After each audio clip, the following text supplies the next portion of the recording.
April 15th. We know the deadline for filing personal tax returns, but in tonight's tax tip, financial advisor Eric Scott will explain how some self-employed people could save by filing for an extension. You know, this evening we're going to spend a few minutes on SEPS, SEP, or simplified employee pensions. In the past, we've talked about IRAs. Today, we want to talk about SEPS, and that's dealing with self-employed business owners, small business people. You know, I'm asked the question quite often that is there an advantage of doing a SEP for self-employed or small business owners versus an IRA? And there is.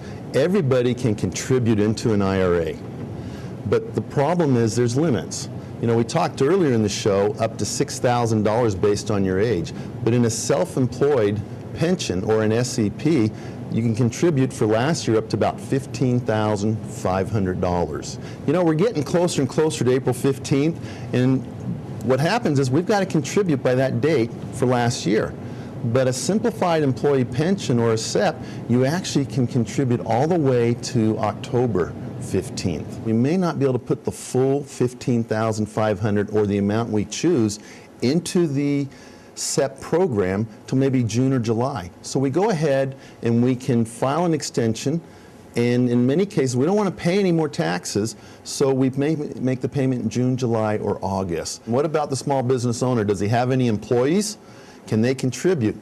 And you can design it so not only the employer or the self-employed person, if they have other workers, employees, they can also contribute, or it can be designed where the employer will contribute. The bottom line is that if you're a small business owner, okay, and you want to save for your retirement, it makes more sense if you have the additional amount to put into a SEP. You want to do that, reduce your taxes today, allow the money to grow for you, than it does to put it in an IRA, because you can put much more in, and sometimes you have a little bit longer to do that.